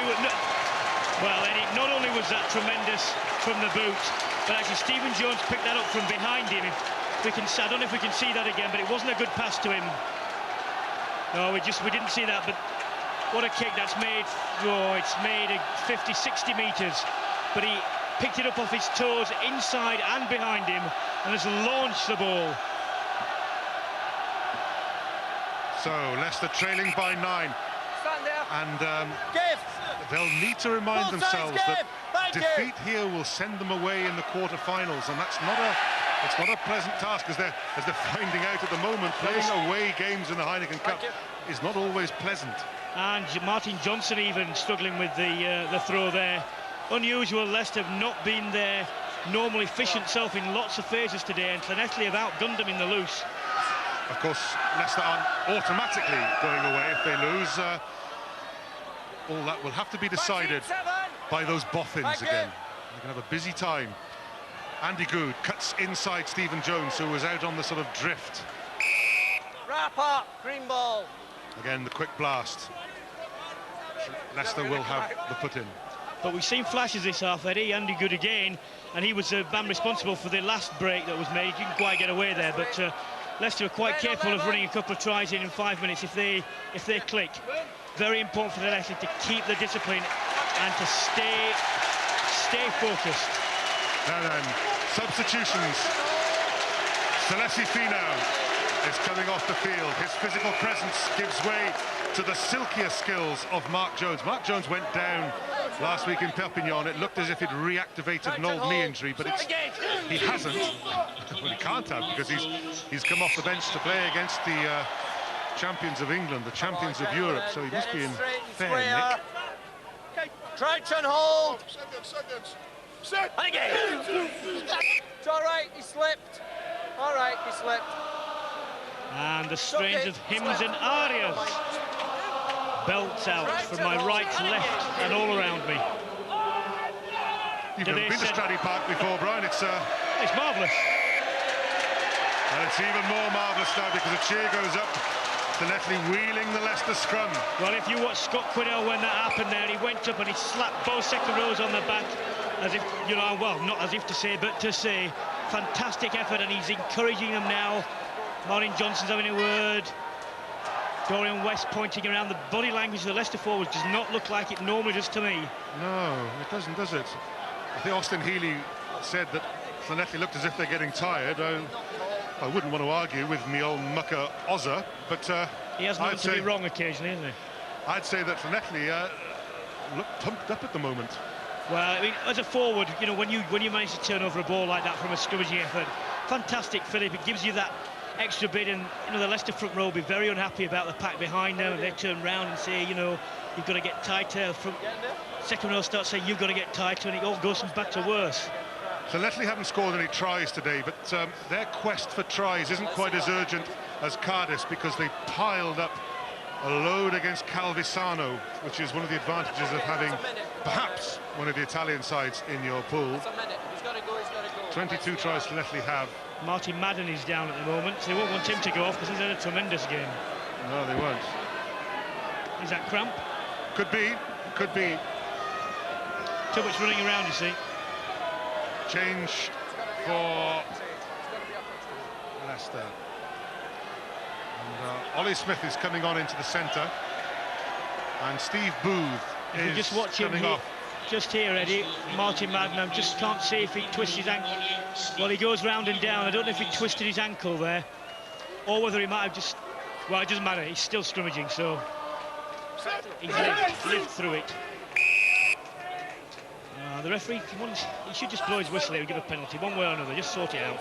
It'll stop. Gentlemen, that's quite a long pause in play, so it's 21-12 at the moment. We're bound to have quite a lot of play, and he's done just what Brian Moore said he should do, and he's given it against Llanelli. So Leicester, Hamilton went scurrying off the ball, trying to get them underway quickly. Martin Corrie, tackled by Wyatt. Roll away, Red, come on. Slow, ponderous ball. It's been the feature of this game, how slowly the ball has been squeezed back from the rucks.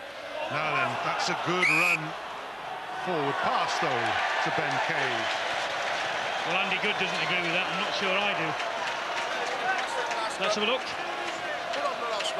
Coming across there. Going down there. That is not forward. Oh dear. No, Kay took it behind him. I mean, if it had gone in front of Kay, it would have been forward, but he had to take it a good 2 feet behind him. Good catch actually by the second row. I think on let's be fair though, I think Rob Dixon today has done fairly well. The sides have been scrambling on the ground. They've not made it easy for him. There's a lot of tension out there, isn't there? There's a lot of niggle. There's a lot at stake after all. You know, Absolutely. It's just one of those games. And we've got another. Well, I say 3 points. It's not through yet, but he kicked a similar one. In fact, a slightly more difficult one to right-hand side the post earlier on. 12 points. The roof of the stand will be raised a millimetre or so if this goes through, I think.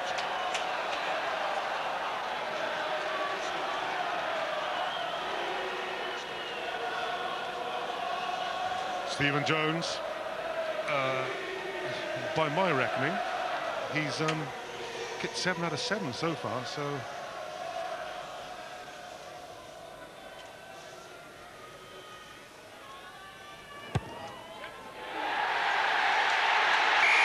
Out of 8.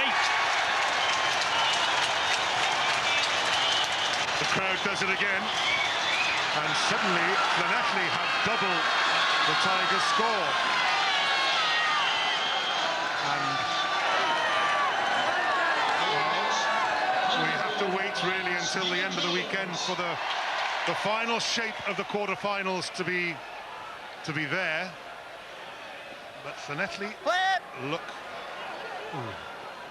And I say it advisedly, Llanelli look as if they might be on their way to a place in the last 8. Stephen Jones pushes them back down and... Oh, that is a magnificent kick. That's gone 75 yards right into the corner. A crowd are on the feet. Well, Eddie, there's not been any tries in this game, but it's had a lot to it. Well, you'll be given the man of the match. But I tell you what, number 10 would have staked a fair claim. Well taken by Ben Kay, defensive line-out, well controlled by Leicester. But they're at the wrong end of the field and they're 12 points behind. They pile a few more bodies into the ruck. Hands out, Red! Or the maul, which has now become a ruck. And Andy Good will have to kick, will he? They've earned themselves a penalty. OK, Brian, here's your moment of glory.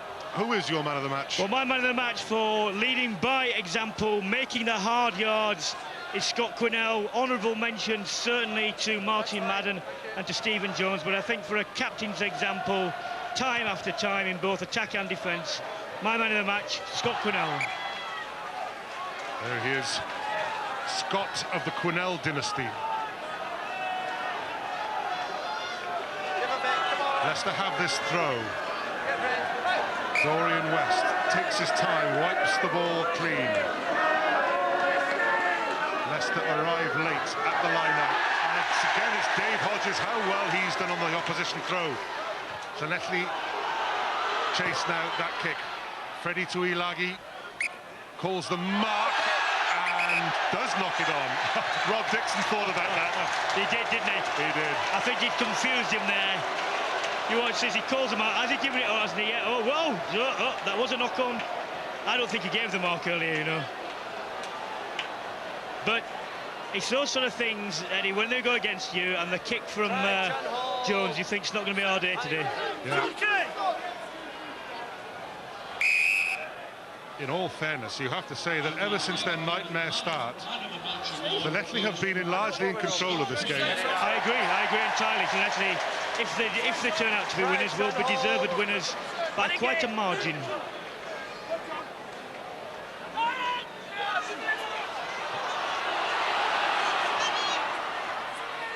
Back feet.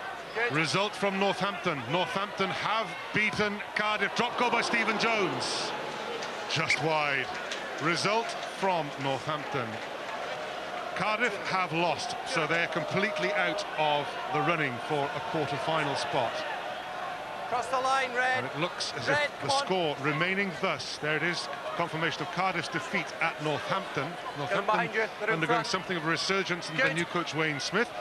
It means that Llanelli will qualify as the eighth team for the quarter-finals. They'll be in last place. They'll have a quarter-final away from home, but they're going to be there in the last 8. And for Welsh morale before the Six Nations, that will do no end of good. Robin McBride has stolen into that ruck, and he had to be offside, creeping in there. He was, but if I was in Llanelli's shoes, I'd just carry on doing this, because it doesn't really matter. Give Leicester 3 points here and there, but don't give them a try. Leicester, again, ball ends up on the floor, which means that Llanelli can stride up into defence. Onside, good. Martin Johnson, well, that was a very lacklustre arm the mighty skipper of England held out for that. I think they might have given this one up, although they've got a penalty. Dean Richards, yeah, glum faces on the Leicester back. They'll have an anxious wait now. The shuffle of the placings in the quarter-finals is going to leave a few clubs sweating.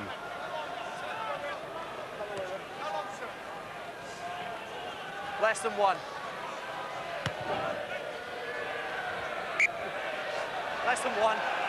The referee has just said less than one, Eddie. So Leicester are home and dry, and they're through. They're through. Less than one.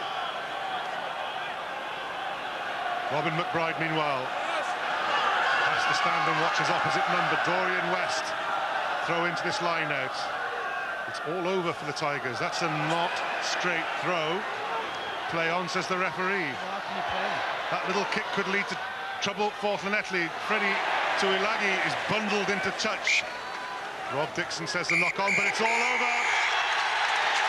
It's all over at Stradey Park. Llanelli have had their revenge.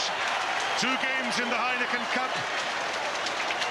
12-9 on penalties. Leicester won the first one, but here at Stradey Park, Leicester have lost to Llanelli, and both clubs will go through to the quarter-finals of the Heineken Cup. Well, there were no tries, but there was a lot of honest endeavour, led by Scott Quinnell. Leicester, despite an awful 10 minutes, dominated the game thereafter. Leicester leave the pitch dejected, as well they might. The Scarlets have gone through in Europe, and they deserve to move on to today's performance. They deserve it thoroughly. There it is, Scott Quinnell, what a game he had. Leading his team off the field. They have won here in their final pool round of the Heineken Cup. They have beaten the Leicester Tigers by 24 points to 12.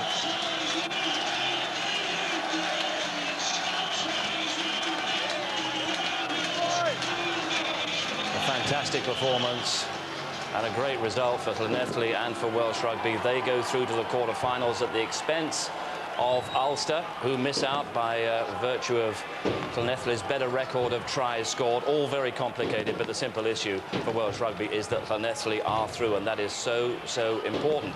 Jonathan Davis, it's not quite 1972 and the Stradey Park victory over the All Blacks, but it's close, isn't it?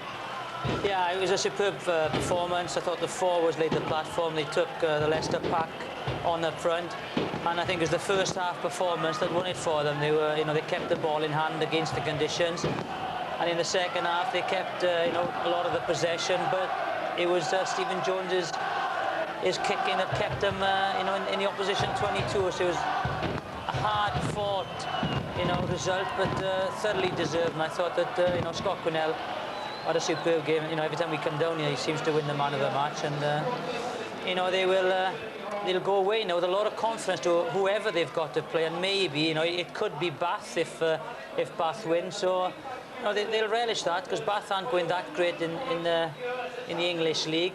But it's been a fantastic performance, and you know, Leicester might have to travel away, Jay. Yeah, that's you know, widens the competition up even more. It's just it's great that this competition, the European Cup, because you look at the best side best cup side probably in the Northern Hemisphere. Consistently over the last 3 years have been fantastic, and yet they can't come here and win. That's what's so great about this competition. Any side on any one afternoon can beat the best.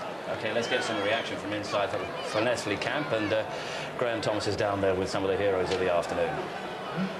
Thanks, Steve. Well, Gareth Jenkins, the Llanelli coach, is alongside me. Many congratulations, Gareth. You went out, squeezed out at this stage last year. This time you're in. There was no way we were going to lose this game today. You know, we were disappointed hugely last week, and that helped us, there's no doubt. But, you know, we realised this was the probably biggest stage from our concern, the whole of the European Cup. And we had to defy everybody, and we had to get this result, you know, and I have to say this was just a magnificent team effort today. Let's bring in your captain and the Heineken man of the match, Scott Quinnell. Scott, many congratulations. No tries up in Welford Road, no tries here, but plenty of excitement. Plenty of excitement, yeah, I'm sure, you know, you felt that out there. We certainly did, you know, it was tremendous. The boys, you know, went out with a game plan, and we put it into action, you know, and it was great, you know, to come away with a win. Hopefully, you know, they'll see us through. And your outside half alongside you there, Stephen Jones, certainly had his kicking boots today. Oh, outstanding, Jonesy, you know, immense in fairness, you know, everything you asked him to do, he done, and, you know, superb performance, you know, by him and the rest of the players today. Stephen, you're into the last 8 as 8th seed. It looks as if it could be an away trip to Bath. How would you feel about that? Yeah, you know, we're just delighted to be in the quarter-finals. You know, it's going to be a very difficult game up in Bath, but we're looking forward to it. Tough game out there. It looked at one stage as if Leicester were getting back into it midway through that second half, but you seem to find a second wind. Yeah, I thought our forwards were outstanding today. You know, they worked so hard in defence, and fortunately, when Leicester did keep the ball, we managed to turn them over pretty soon after they had the ball. So we're absolutely delighted. And the contest up front, Scott, just as ferocious as up in Leicester. Oh, it always is. You know, you come up against a pack of that quality, you know, it's outstanding, and the boys just stood up, and you know, they were counted today, and it was absolutely superb. You know, huge team performance, huge for the crowd. You know, the crowd are there; they were absolutely fabulous. You know, and it's a great boost for the town. For the town, Gareth, and also for Welsh rugby, because it was crucial that Welsh rugby had one team in the last 8.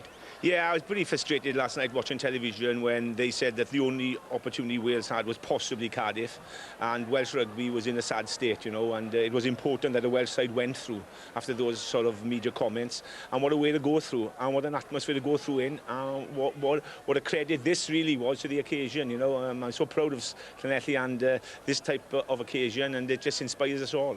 Gareth, Scott, Stephen, thanks very much. Good, boys. Thanks. Thanks, boys. Yes, the last weekend of qualifying and one of the great matches of the competition so far. Let's just underline the details so far from this final weekend of qualifying, but it has given us 7 of the 8 quarter-finalists. They are clear at the moment, but in Pool 1 we've had Calvisano 18, Perpignan 33, a match of little relevance in terms of qualifying, but Llanelli 24, Leicester 12, that Llanelli win gets them through. Pool 4 this afternoon, Castres 21, Munster 13. That means that Castres go through, Munster go through as one of the best runners-up, Harlequins 29, Bridgend 25. Pool 5, Cardiff got neither the result nor the tries that they required. They went down 26-15 at Northampton.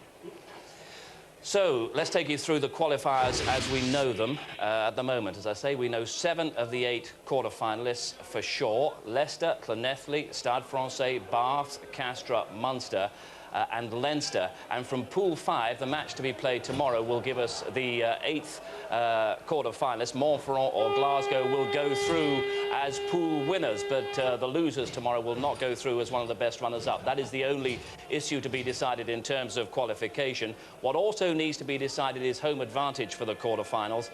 And Leicester for sure will wait nervously for the matches involving Stade Francais tomorrow and Bath and Leicester and Leinster in Toulouse to find out whether they survive with home advantage. It looks a bit marginal at the moment. And we don't know for sure, by the way, whether Llanelli will be away to Bath in the quarter-finals. That all will be resolved tomorrow. But tremendous stuff this afternoon. What will be the effect of this result on Leicester? Well, a very difficult quarter-final, whoever it may be against. But I think it just proves nobody has retained the European Cup, and it's going to be a tough job for Leicester here on in. But you just never would rule out a side like you know, the current European champions, because normally you would have sort of saw this game, and at half-time they were down just by 3 points, and a side of Leicester's class should have, you know, just kept the ball, recycled it, and just moved up through the Llanelli pitch position. But they didn't. They did not deserve to win today's game. Llanelli came out and played with a lot of passion. That the crowd, the atmosphere outside was absolutely unbelievable. And I think that certainly helped Llanelli put in the kind of performance that they needed to have to win this afternoon. Yeah, and just briefly, Jonathan, Welsh club rugby is alive and well. We never doubted it, did we? No, never doubted it. And, you know, the quarterfinals will be a big game for Llanelli, but, you know, they're capable of beating anyone. And Leicester, you know, it'll be a bit upsetting for, you know, one of the home quarter-finalists if Leicester are visiting them. So it's going to be a great quarter-final, whatever. It's a wide-open competition. Absolutely. Yeah. Anyone could win it. And we will continue to follow it, but we'll summarise everything that's happened on this final weekend in Sunday Grandstand tomorrow afternoon. All the details of what's happened today and what will happen tomorrow, plus underlining all the details of the quarter-final qualifiers and who'll have home advantage. That's all in Sunday Grandstand tomorrow, along with Ski Sunday and the World Indoor Bowls as well. But that's it from Stradey Park. We'll now turn our attention from some pulsating rugby to football, and it's time.